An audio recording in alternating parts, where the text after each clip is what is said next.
स्वदेशी और पर्यावरण संवर्धक भाग 34। तो हमें ये निश्चय करना है कि हम फिर से नैसर्गिक खेती की तरफ मुड़े, जिसमें सभी विश्व का कल्याण है। लेकिन ये परिस्थिति काफ़ी कठिन है और इसमें मानसिकता बदलने की बहुत आवश्यकता है। मेरे यहाँ बहुत से मरीज किसानों के घर से आते रहते हैं। लातूर, परभणी, बीड़, जालना, यहाँ से दूर से अंबेजोगाई वगैरह वगैरह, यहाँ से दूर से मरीज कैंसर की ट्रीटमेंट के लिए आते रहते हैं। तो मैं उन्हें बता देता हूँ कि ठीक है, एक की तो बलि चढ़ गई आपके घर में से और कैंसर उनको हो गया। अभी अगर बाकी लोगों को बचना है तो आपको नैसर्गिक खेती की तरफ मुड़ना पड़ेगा।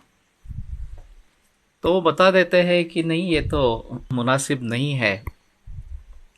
अगर हम पेस्टिसाइड्स नहीं डालेंगे तो सब जो फसल है वो रोगग्रस्त इस प्रकार से हो जाएगी और नुकसान होगा, काफ़ी नुकसान होगा। अगर हम हाइब्रिड सीड का इस्तेमाल नहीं करेंगे, संकरित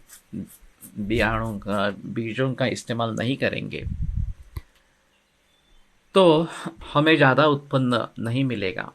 या फिर पेस्टिसाइड्स, ये केमिकल फर्टिलाइजर्स नहीं डालेंगे तो ज़्यादा उत्पादन नहीं होगा। तो मैं उनको बताता हूँ कि ठीक है, अगर हम मान लेते हैं कि आपका इतने बरसों का अनुभव है, 14 बरस तक उसमें ज़्यादा फसल आती है, ऐसा आपका अनुभव है, तो बाकी लोगों का छोड़ो, लेकिन तुम्हारे परिवार के लिए तो तुम करो।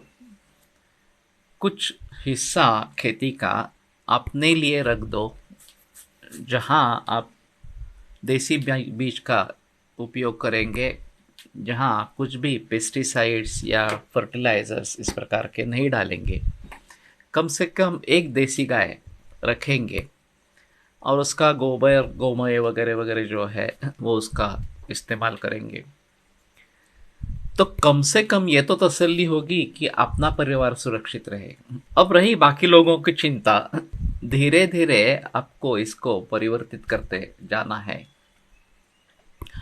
जैसे तंबाकू के बारे में कहा जाता है कि तंबाकू आप धीरे धीरे कम करते जाते हैं या सिगरेट पीना धीरे धीरे कम करते जाते हैं और उसको पूरी तरीके से छोड़ देते हैं तो कोई कठिनाई नहीं है।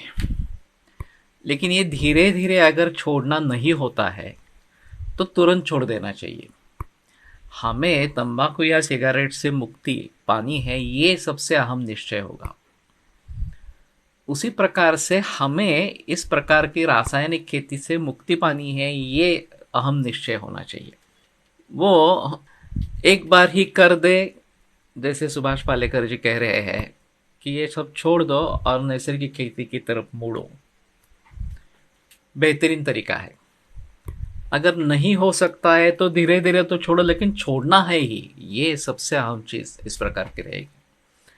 ऐसा नहीं हो सकता कि थोड़ी ये चालू रखेंगे, थोड़ी वो चालू रखेंगे, इस प्रकार से। ये अगर करना है तो थोड़ी देर के लिए चाहे कर रहा हूँ, कुछ 2-3 बरस के लिए, लेकिन उसके आगे हमें नैसर्गिक खेती की तरफ ही मुड़ना है, ये निश्चय हमारा होना चाहिए।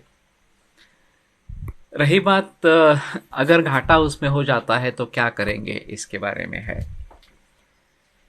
कि इस प्रकार से खेती में परिवर्तन लाएंगे तो मुनाफा तो नहीं मिलेगा, लेकिन घाटे में जाएंगे। ऐसा भी ऐसे भी लोगों की सोच है। तो फिर जिन्होंने ये किया है, एक ही स्ट्रोक में किया है, निश्चय कर लिया और उसके मुताबिक करना शुरू कर दिया, उनका अनुभव क्या है वो पूछो। अगर वो भी बताते हैं कि पहले बरस से ही घाटा तो नहीं होता है और मुनाफा मिलता है, पैसे बच जाते हैं, हम कर्जदारी से मुक्त होते हैं, तो ठीक है, फिर उनके रास्ते पे चलो। तो मानसिकता बदलने की सबसे अहम आवश्यकता इसमें है।